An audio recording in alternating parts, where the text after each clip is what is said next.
The sailheads aren't going to be fast enough. Now is not the time for anxiety.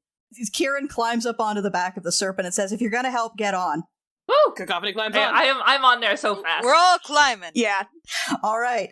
This thing takes off, and it is fast. It is very fast. You can tell that it's already going to cover the distance it took you guys. It took you guys 4 days to cover this distance. It's going to cover this distance in less than a day. And as you are flying after this thing... So you want to start explaining things now? Or do you want to be cool and mysterious and lie in sand for a while more? At this point, the serpent pipes up and says, oh, is he doing the cool and mysterious thing? Well, he's trying. Honestly, it came across as a little dorky with the whole sleeping in the sand thing, but we just didn't say that. Hey, don't talk shit about sleeping in the sand. It's very comfortable. Great, so what the fuck just happened? Kieran at this point says, it appears that you busted through an ancient seal that was keeping a ancient undead priest contained. Technically, it was already open. We just decided whether we could reseal it or go ahead and open it, and we decided on opening it because we figured unscrupulous people would show up and fuck with it later, so we just wanted to deal with it now while we were here and could actually fight it. It's a controlled opening. Well, we're dealing with it now. Yeah, indeed. Great, so it's a world eater thing. I'm assuming you know about this, you fucking space park ranger. Hey, do you know Alviva's dad? Can we just get to backstory later? We have to murder a mummy whirlwind now. No! If we get his backstory later, he's going to die in battle. Don't you understand plots? I need to know about my dad, Jill. I'm a member of an organization called the Star Wardens. Our goal we figured. is to keep this exact kind of thing from happening. You didn't do a good job. I'm sorry. Keeping secrets from people didn't exactly work out super well, did it? He has no response to this. More important question. Before bad things happen, do you know her dad? Point at Alviva. Did you know my dad? Kind of looks at Alviva and goes, I don't know, who's your dad? I described Grayson and where I'm from. Okay, it's like, I don't know anybody like that. Oh. That's disappointing. Great, setting that aside for now, how the fuck do we stop that?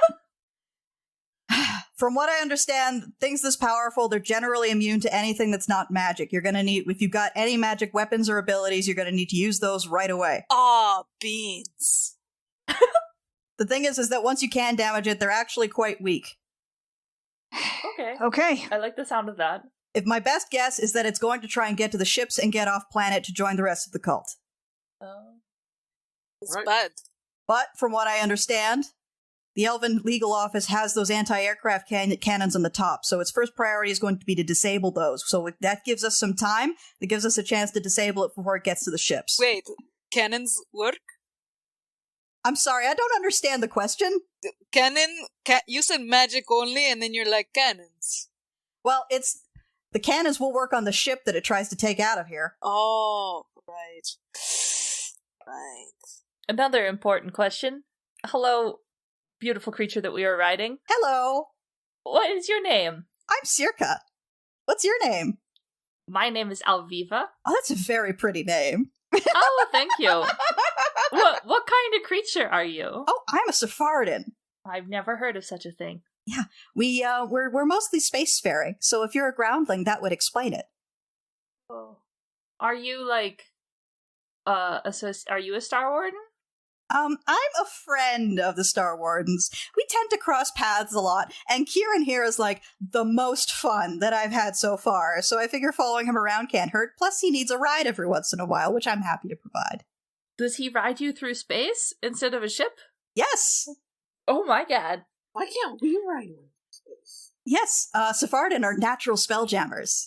Holy shit! That's amazing. Yes. In fact, if you do run into a Sephardan and your ship is damaged or can't fly, you can generally hire one of us to tow you to the nearest spaceport. So, Kit, out of character. Yes. Are these canonical? How do you spell Yes. Sephardan? I want to look them up. Phardin. I kind of love them. Also, thank you for probably saving my life. Oh, it was nothing. It was very fun watching you fly with those wings, though. They seem very interesting. Yeah, when they last and when I can actually make them happen. You should work on that. Maybe if you do it more, they'll last longer. It's like exercise, you know? That'd be nice. That would be nice. As you guys are getting closer and closer and closer to the sandstorm, by the way. And you are reaching Sky Harbor, and you see the sandstorm collapse and coalesce into a shape far ahead of you. And it's going to take you a couple of minutes to catch up, but you know that this mummy has landed in Sky Harbor. Is it in the shape of a giant face, the sandstorm? Is it kind of going, ah? Jill, could you sending the captain to let him know? Fuck, yes. And at this point, Kieran says, I think he knows. And Thank you. You start to hear gunfire coming from Sky Harbor at this distance. I meant the elf captain. There are so but, many captains. Our captain should work too. Probably all of them know. Circa sets you down at a safe enough distance from the mummy that it won't attack you immediately. As Kieran is climbing off, and you guys all disembark, he turns to Circa and says, "Okay, I gotta do what I have to do," and I just do a backflip off.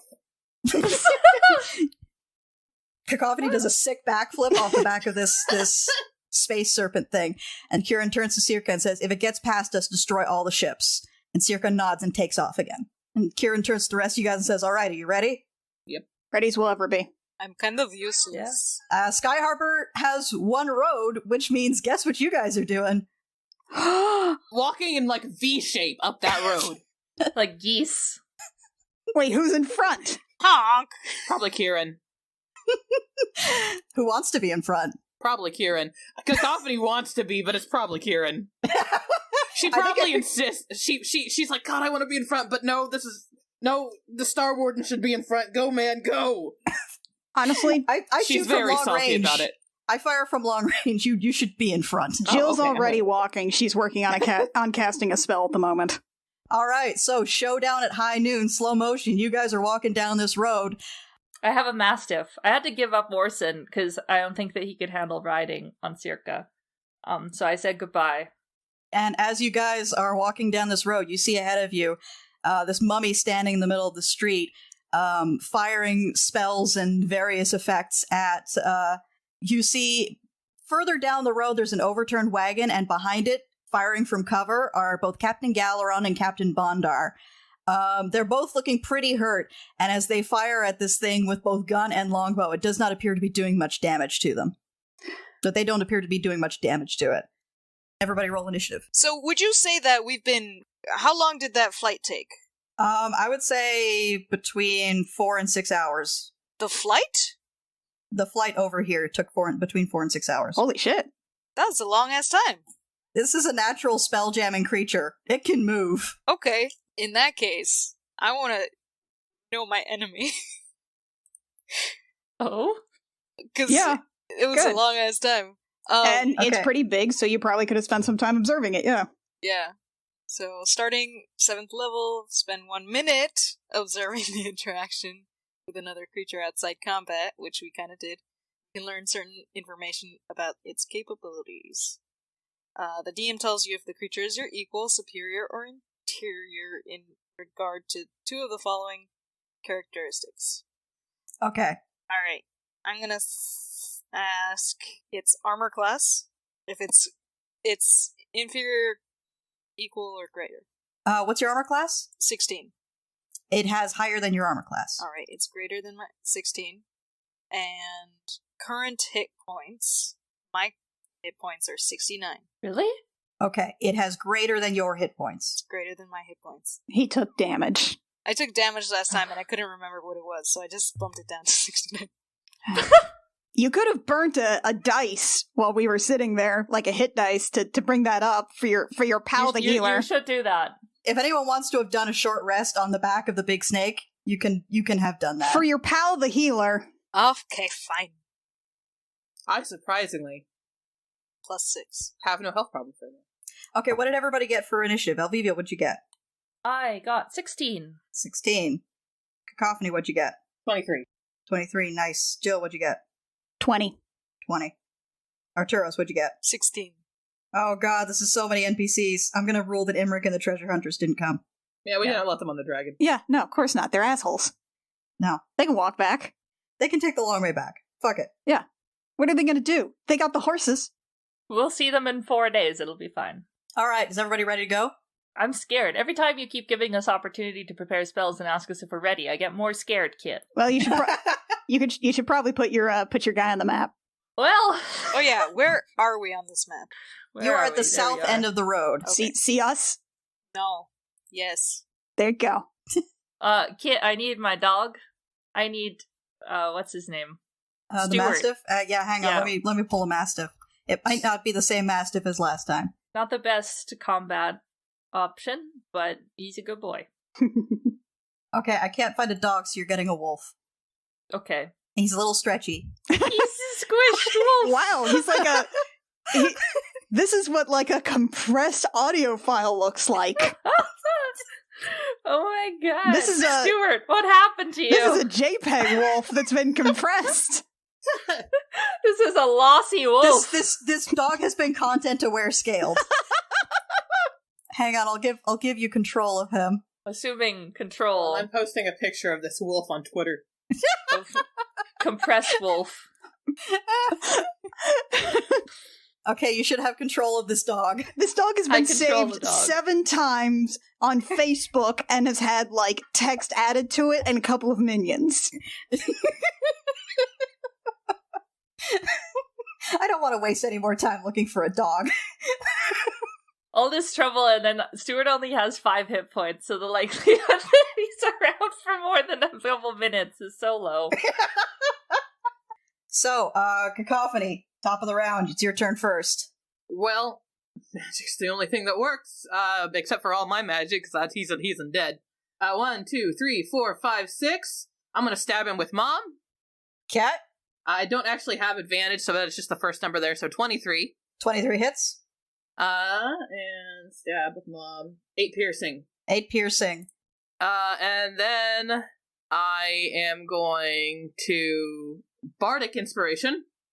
2, 3, 4, 5. Yeah, I can help my friends. I'm gonna actually, I'm gonna be using my Mantle of Inspiration. So what Cacophony does is she kind of flaps her, cape a little bit, dodges forward, draws Mom from her hand, shanks the mummy, and then sparkling, well, we're in the desert. What's great? Sparkling glitter rains down, catching all the light from the sun above, and it swirls around her, and then it flares out to touch all of her friends. 1, 2, 3, 4, 5, 6 to the south. Everybody gains 5 temporary HP, and everybody gets the chance to move up to their move action without taking a taps off opportunity. Guys, So Cacophony is going to move back. please do not crowd around the mummy for my sake. Just give me a Oh, sec okay. for that. I was about to crowd around the mummy. Dude. How close can I get to the mummy? Please give it a 5-foot radius. Okay, I'll go here. Thank you. And Artie, you get to move too, since you like being up close and personal. I do like being up close and personal. I just need, like, you don't all have to crowd around the mummy. Artie can get right next to the mummy. I can work with that, but just... Okay, Cacophony, Thazita hunkers down with you behind another overturned wagon. Ooh. Hello. So, Cacophony, is that your turn? Yeah, that's all I got. Everybody's done moving? See. Yes. Okay. Thazita's up next. She is. Yeah, she rolled real high. Shit. I don't know how she rolled real high, but she did.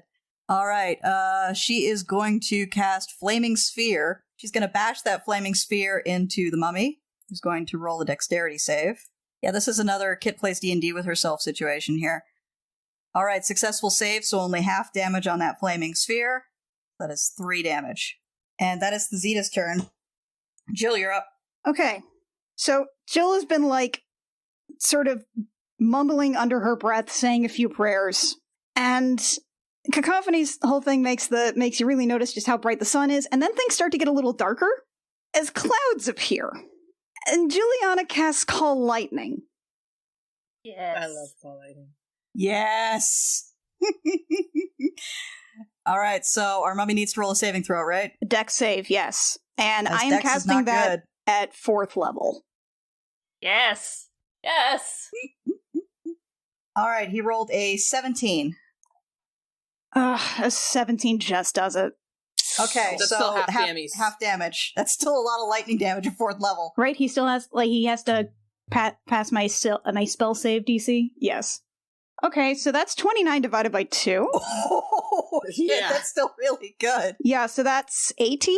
19? 29 divided by 2 is 14 and a half. 14. So 14. Okay, so that does 14 lightning damage. And that cloud stays, as I recall, so you can keep smacking it with lightning whenever you want. Yes, I can, and according to the spell text, that's not just the initial hit, that's every single lightning hit. It gets an extra 1d10. Ethla said, knock you out! Very good. Up next, it's Captain Bondar, who looks over at you guys showing up and is like, well, it's about damn time. Hello, Captain. We kind of got a lift. We're trying really hard here, okay? Well, good, because nothing I'm doing is doing shit. Has to be magic. Well, god damn it. You don't happen to have a magic gun, do you? I really don't. We need to stop somewhere with magic weapons, Captain. Yeah, no shit. Where the fuck's Kara? Kara's back at the boat. She's gonna take off. Probably for the best, honestly. Where's that dude? The pawn shop. He has magic. One? He has magic weapons. Was he hot? You're standing. You're standing next to the pawn shop, by the way. The evil, I'm just shouting towards the mummy, disregarding the pawn shop behind me. Where's the pawn shop? Oh, we're talking about immoral men. You're standing between 2 of the 3 buildings. I don't see it. Oh my god, where are the chickens? Are the chickens okay? Is this where the chickens live? The chickens are on the other side of that's where the dead end is, yeah. Oh no. Whose turn is it? Captain Bondar. Yeah, it's her turn. She's spent most of it shouting, and knowing that her gun's not going to do much, she's going to dip over to get more cover behind the pawn shop, and then maybe try to circle around. Up next is Captain Galaron, who's also looking pretty haggard. Hello, other captain. But he does have green flame blade. Oh. Oh. Will he have more luck with it than Alviva did? Samesies! Yeah. So he's gonna make his longsword attack with that. That's a 21, that'll hit. Nice. Hey. And the melee isn't gonna do much, but he will do 1d8 fire damage. He is better at it than I am. Well, he's probably a little older.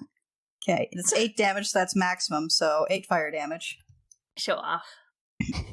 Alright, and that's his turn. Because none of his other attacks will do any damage. Alviva, you're up. Alright. I leveled up, baby. I'm gonna get in there with my swords. And there might even be a combo here. Because basically what happens is that Alviva draws one sword, and then in the other hand, she kind of focuses for a minute. So she looks also kind of confused. And then threads of shadow weave themselves together into a matching sword that is made out of shadow. So this is Shadow Blade. Finally, more swords. More swords, magic swords. And she's just like, hell yeah, and goes for it. One thing that's cool, so I do get bonuses if my target is in dim light. Is the massive thunderstorm enough to have created a dim light situation? Ooh. I'm going to rule yes, because it's cool. Hell yeah! Yes! Hell yeah. You've powered up my shadow blades. So that was a bonus action, which means I can get my full attack. And I get advantage because of it being shadowy. So that is a 21 to hit. 21 will hit, roll damage. So the normal damage is 6 slashing, and it is a magic weapon. So that is magic damage. And it also does psychic damage. Ooh. Does psychic damage work on this thing? You'll find out. Alright. If it takes it, it takes 6 psychic damage. Okay, so 6 slashing and 6 psychic? Yes. Very nice. And the psychic damage does appear to do damage as it doubles over and clutches at its head. Nice. Yes. Ooh. And I'll hit it again. Fuck this guy in particular. There's no whispers. Yeah, because of extra attack, I'll get 2 with the fancy sword, and that's a 22 to hit. 22 will hit. So that is another 6 slashing, and another 12 psychic. Holy shit. Very nice, very nice. And then since I might as well, I will hit it with my normal sword. I don't know if it will take that damage. And it's only a 12 to hit. 12 does not hit. Does that give me advantage? It does give you advantage because you're flanking it with Captain Galaron. Right. Okay, so that's a 23 to follow up. So 10 slashing, non-magical. Does it seem like it takes half damage, or does it just not do anything? You slash through, and where you hit, sand pours out, but does not appear to do any actual damage to the mummy. All right, magic only. Cool. Yeah. So that's your turn? Yes, and gonna say that while Stuart goes in for the bite, because he is a good boy, I'm not gonna bother rolling it, because that is not a magical dog bite. So he's kind of just gonna be there chomping at it, mostly for the benefit of flanking. All right.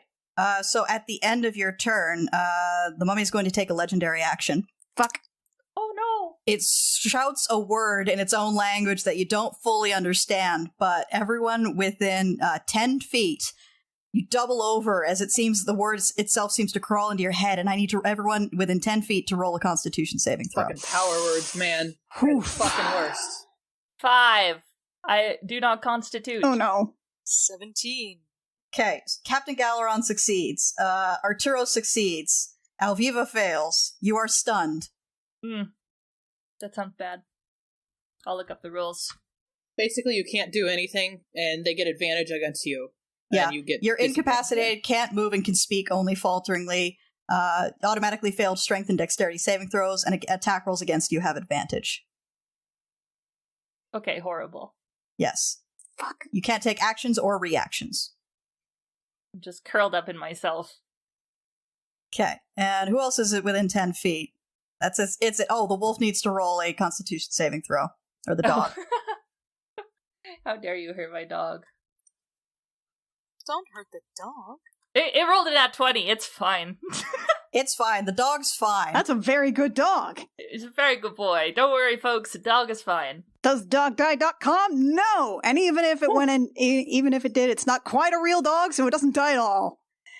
It goes to a happy farm in the bag. And then it comes back. And then it comes back! Are we sure this isn't just one animal in several different, animal bodies, like a dog's purpose style? It might be. I don't know. I'll have to try and ask them. So, Arturos, you're up.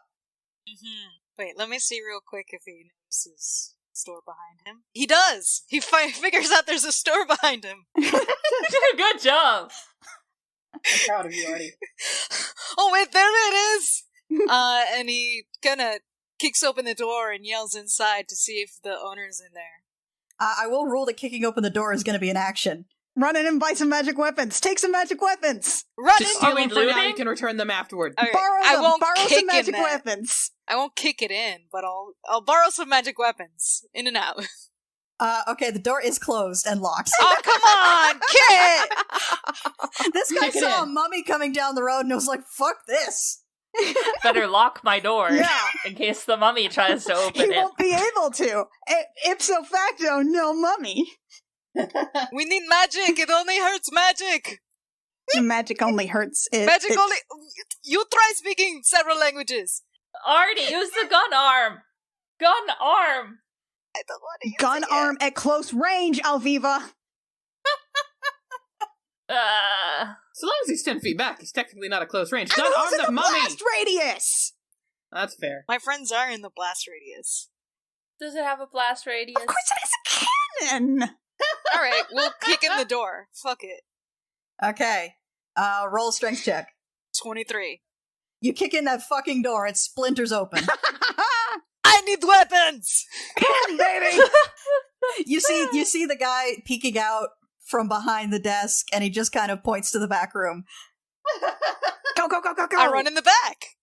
Alright, you are in the back room. There are a bunch of magic weapons there. However, considering that you've done an action and a movement, I'm pretty sure that's your turn. Oh, can you at least pick out a weapon? Is it though? Can't I at least... That's gonna take more than 6 seconds. Can't I just, peek? I can say that you can scan the room and find an ideal magic weapon in this time. Okay. But you can't pick it up yet. That'll be next turn. Fine. So start thinking about weapons. Yeah, think about what kind of magic weapon you Wait, want. I can choose it? I'm going to say that the best he's going to have back there is a +1 of basically most martial weapons. So look up a martial weapon you want, and I will say whether or not he probably has it. The more exotic it is, the less likely it is he'll have it. And you should probably make sure it's two-weapon. It's two-handed. Two-handed weapon. Got it. All right, so that's Arturos' turn. At the end of Arturos' turn, the mummy is going to use Blinding Dust. So everyone within 5 feet of the mummy lord has to roll a Constitution saving throw. Gotta say, being a rogue is very handy right now. We're not within 5 feet. Oh, I rolled in at 20, thank God. Whew. 23. Okay. The dog also has to roll. Oh, that's right. Dog got 3. Ooh. Ooh, Captain Galaron got a 6. Okay, so the dog and Captain Galaron are both blinded. Oh, jeez. Alviva, you're fine, but still stunned. My eyes were already closed. Can't get me. And now it is the mummy's turn. I think he's had enough turns if you think about it. he's been using legendary actions. It's going to look around. It's going to figure out who the biggest threat is. Currently, it's the one that managed to do a lot of magic damage. So, Alviva, you need to make a Constitution saving throw as it grabs out at you. Oh. Okay, dirty 20. All right. You succeed on the save, which means you'll take half damage. Okay, so hang on. I got to get a calculator out for this. Kit! Oh! There's too many dice, Kit! Why did you roll 14d6? That's too many It's a 6th level D6s. spell. That's so many you take sixes, 29 kid. necrotic damage. That's too many. That's so many, kid. It's 29 necrotic damage you take. Jeez. The good news is that you succeeded on the savings throw, so your maximum hit points don't get reduced by that amount. Oh, good. Oh, nice. I'm so glad. I have a spell I can use as a reaction. Can I use that while You're stunned. You can't take reactions while you're stunned. That don't. However, So the nice thing, guys, is he can probably only cast this once or twice. I fought a green dragon once that could do 16d6 breath damage, and it kept rolling a recharge, so it did it 5 turns in a row. Oh, that's great, but that doesn't really help us here now, does it, Mackenzie? I mean, it does. It means he cast it once out of probably twice. Probably twice. Love those odds. Let me give a shaky thumbs up while I'm doubled over, incapacitated and unable to rebuke. Alviva's actually injured. She's not used to this. all right, so that's the end of the mummy's turn, which means Alviva, you are no longer stunned. Oh, thank God. Now I'm just angry. Hey, Alviva, your dexterity's really good, right? Mm-hmm. Okay. Cool. Do it. Just do it. I mean, it's not my turn yet, but yeah, cool. Good to know. Cool. All right, that is the end of the mummy's turn. Up next is Kieran, who rolled pretty bad on initiative. Yeah, he's going to do Hail of Thorns again. Okay, so that is his bonus action. Then he's going to fire his longbow. So that is a 19. That will hit. And that's not going to do any regular damage, but the mummy now needs to make a dexterity saving throw to dodge all of the thorns that came sprouting out of that arrow. That's 13. That fails. So he takes, 2 piercing damage. Yerg. Oh, and also Captain Galaron and Alviva and the dog need to make dexterity saving throws.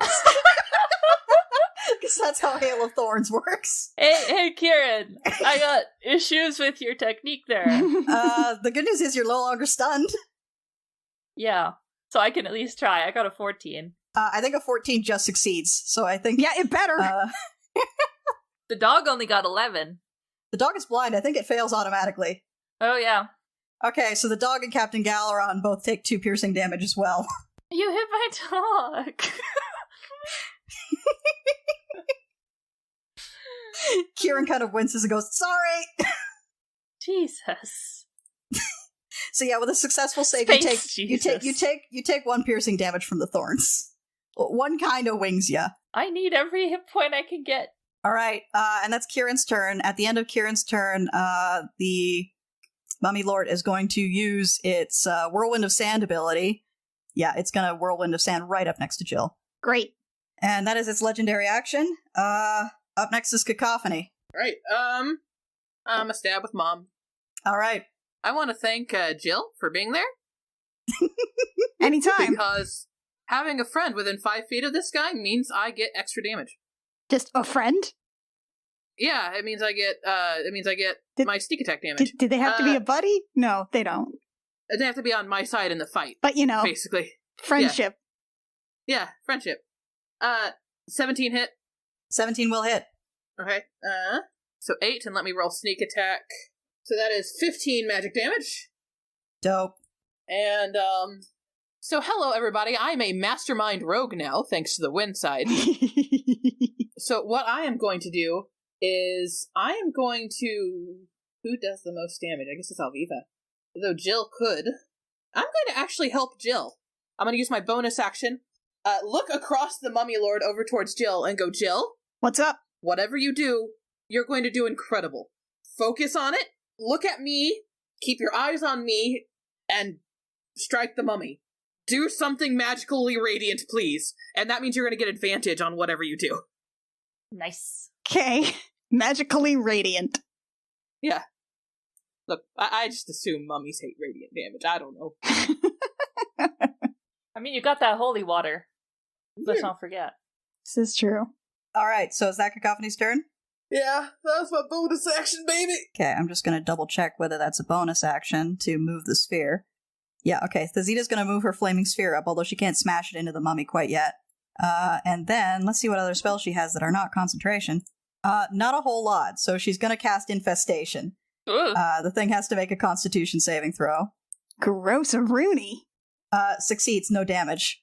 That's what she's got. So, Thazita casts a spell, and you see a bunch of bugs appear around the priest, and then just kind of die off and fall to the ground. And she's like, oh, that didn't work the way I thought it was going to. Ugh.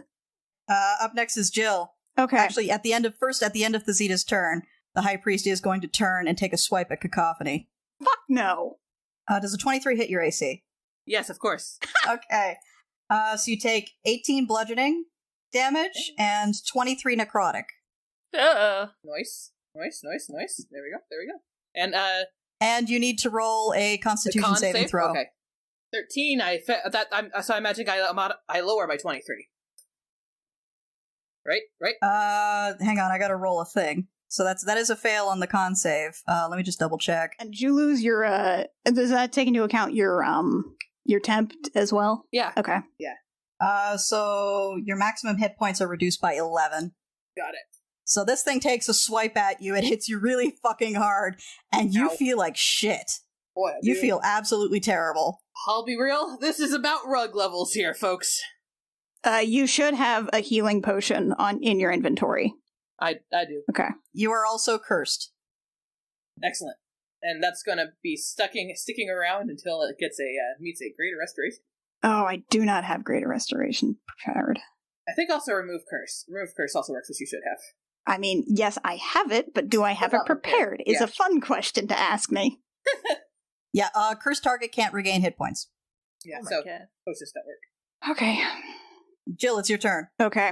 First off, I'm going to keep up the Call Lightning. I'm going to put that basically like here-ish, so it's slightly behind us, so it's not actually going to get me and Mac in the crossfire, and that is going to be another 2d10. 2d10 because you cast it at level 4. 4d10.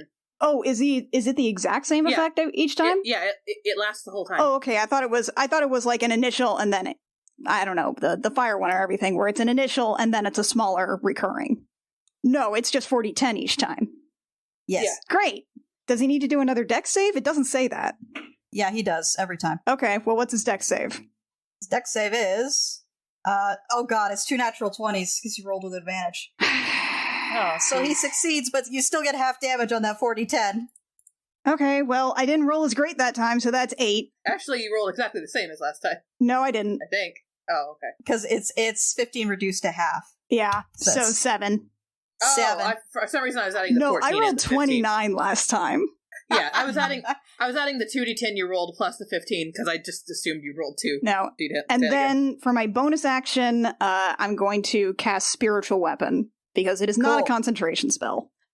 So that is going to create, as usual, a large warhammer, and that is a melee spell attack on him. Which I believe you get advantage on, not just because of the flanking, but because Cacophony inspired you, or helped you. Yeah, is that what that did? Yes. Yeah. Okay. Great. That is 27. Okay, 27 hits. Roll damage. Okay, that does 8 radiant damage. All right. Or, I'm sorry, that's 8 force damage. 8 force damage. Okay. Yeah.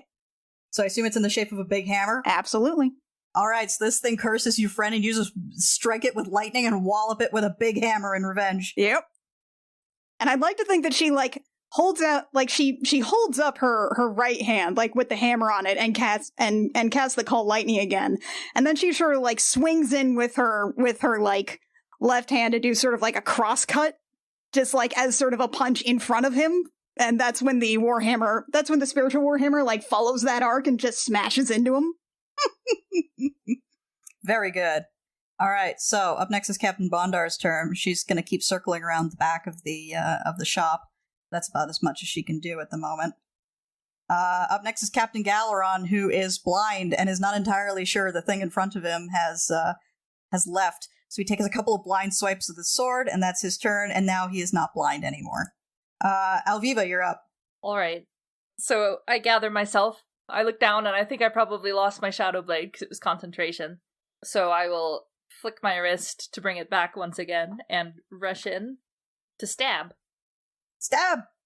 Stab! Does she get flanking if she's across from the flaming sphere? She's not across from the flaming sphere, also no. I get advantage anyway because of the storm clouds. True. For my Shadow Blade. That's right. So that's a 26 for the first one. That'll hit. That is 11 psychic and 9 magical slashing. Okay. And then my normal sword, I hit, but it probably doesn't count for anything because it's not magical.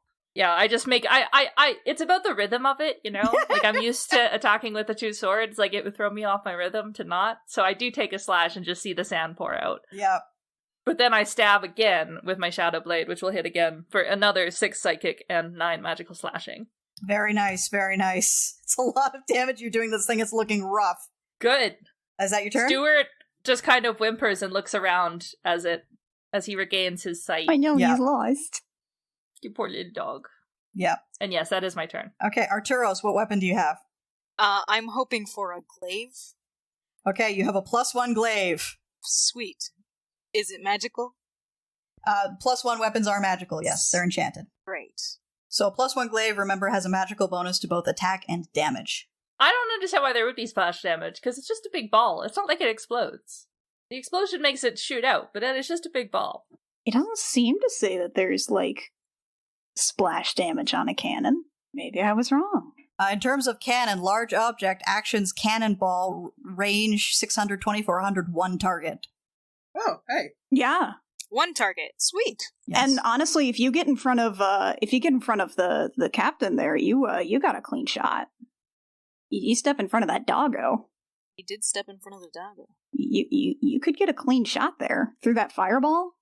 You can still shoplift a +1 glaive if you want. And I think you should. I definitely should, yes. Okay, so I assume you're going to run back out of the shop? Yes. All right, Gonna- cool. I can't really go very far, but we'll run out the shop and... No, I think if you you might be able to get in front of the dog. Just get in a straight line with him, honestly. Yeah, protect the poppers.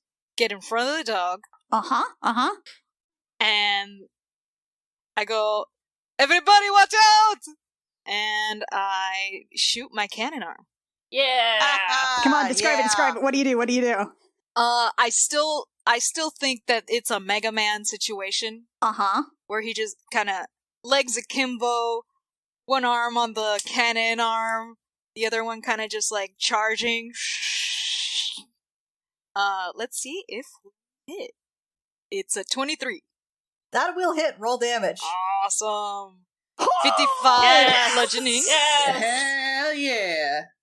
All right, so here's what happens. 55? Holy fuck. Jill, your friends are both bleeding heavily. Lightning has come from the sky to shock this thing, and it hasn't killed it. You've hit it with a great big magic hammer. Nothing has killed it. You're readying as this thing is turning towards you, ready for whatever horrible thing it's going to do to you next. And as it turns to roar at you, there's a tremendous noise from down the road, and all of a sudden this thing is just blown away. Yeah. It just vanishes. Like, you see a puff of dust like, trailing away in the wind towards the end of the road, but this thing is fucking gone. Did I get it? I think you did, Our Artie. toes, you magnificent bastard! I didn't know. See? This is why I wasn't too worried. Artie's got it. I didn't. I'll be honest, I didn't think that would work. Is it okay? Is it actually gone, or did it just become sand again? You guys look at the pile of sand, it's not moving. Jill kind of like kicks it with her foot a little. As you kick the sand, you hit like something that's kind of dry and crunchy, and you see in this pile of sand there is what appears to be a desiccated humanoid heart. Shh. We burn it? Crush it? Maybe squish it. I think, yeah, crushing. Sounds great. I think it's this. The Zeta toddles up and says, I think we should definitely destroy it. Just in case. Maybe pour a little bit of holy water on it. Yeah. Jill's gonna. I bet that'll do it. That's a good Yeah, idea. Jill's gonna pull out the water bottle and just kind of like uncork it and just kind of like drizzle it on it, like pouring salt on a snail. Yeah, I'm trying to figure out if there's any particular rules for destroying this thing. I think holy water's going to do it, honestly. So you pour the holy water in this thing, and there's a quiet sort of screeching noise as this thing just sort of dissolves in the holy water and disappears. Like dry ice. Yeah. Okay. Whew. Whew. Guys, that wasn't fun. Cacophony kind of slowly. Cacophony looks like drained. She like slowly limps her way over to the collapsed cart and just kind of sinks down on it. Ugh. The Zeta comes meandering over and goes, Are you all right? I don't feel great right now. Hang on, let me see if I have something for this. All along, she's going to get the dramatic moment. Yeah, she's going to cast Dispel Magic, and she's going to have to roll for it. This is a 6th level spell. It's not, actually. It's a 3rd level. Roll. Yeah, The if mummy you're curse- dispelling... Yeah, if the spell you're dispelling is higher level, you have to roll for it. Okay, well, in that case, she can roll at 3rd level, and that'll probably dispel it. So, you are now no longer mummy cursed. Oh, sweet! I won't lose 10 HP a day. Okay. And suddenly she looks much more revitalized, and she stands up, and she swoops the Zeta into like a casual grasp. She goes, would you mind if I give you a kiss? I think that would be all right. Ooh! Smooching occurs. Smooching occurs. The sun is setting behind them. Alviva, you feel a tap on your shoulder. I look around. I was busy staring. I was staring at Cacophony smooching. Yeah. I should probably heal her later. Kieran is standing behind you. Oh, hey. Hey, listen, I'm sorry I couldn't help you with whatever this thing is with your dad, but you did good here. Oh, well, thank you. That means a lot. Yeah. Here, you should probably have this. And he reaches into his bag and he pulls out a badge identical to the one that he's got, the golden triquetra badge. And he hands it to you and says, if you need the Star Wardens, this will allow you to get a hold of me. Cacophony pulls away from Zeta enough to go, Alviva, you should ask if he could be another dad. Can you just ask people to be your dad? Yeah, of course. He is pretty cool. I don't know. What do you think? What do you think of being my dad, Karen? I'm kind of missing the dad figure in my life. I don't think I'm ready for that in terms of the responsibility. But you All are right. cool enough to be like an epic mentor figure. That's basically how a about- dad. No, Like a step? uncle, like an a- uncle. Oh, a cool Yeah. uncle. How's that? I never had an uncle before. Will you be my uncle? I'll think about it. It's all the idolization, none of the responsibility. Take the badge and we'll talk. And he just shoves it Okay, at you. I take the badge and does this make me a Star Warden? I'm going to drop the item on you real quick, the handout. Oh, okay. This doesn't make you a Star Warden, but it does mean you can contact us if you need us. But you can claim to be a Star Warden. Huh. Okay. No reason you can't Yeah. lie, Alviva. There is the fact that she's really bad at it. Yeah. I'll do it for you, Alviva. Is there? Do the Star Wardens have like a base, a sphere? Like, where could I learn more about you? Like, I'm curious if this is something that my actual dad was a part of.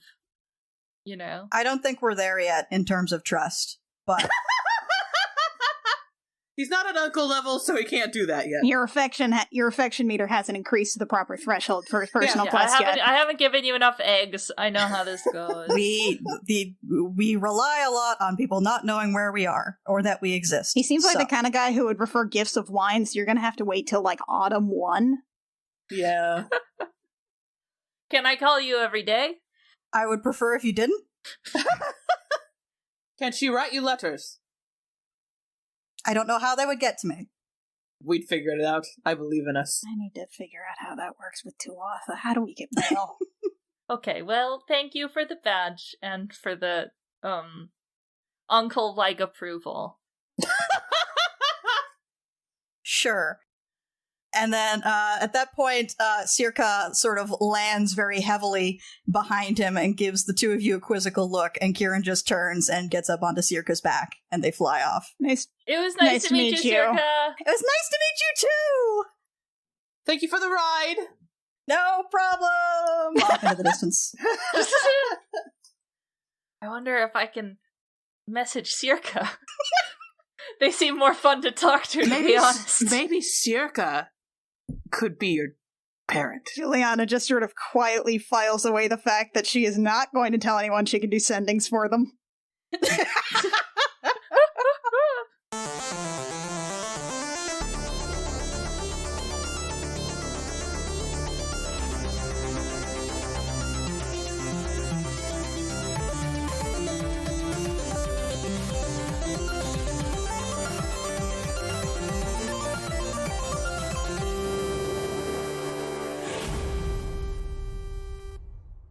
Jemjammer is performed by Alexi Peppers, Annie Creighton, Kit Walker, Mackenzie Weaver, and Rio, and is edited by Jake Mason. Our character designs are by Rio, who you can find at vriosart on Twitter, and our cover art is by Canary Witch, who you can find at doodlesfromthebird.tumblr.com. Our opening and closing music is by Reckoning Storm AudioWorks. For more episodes of this show and our other shows, as well as news, check out our website at crookedrussiancamp.horse.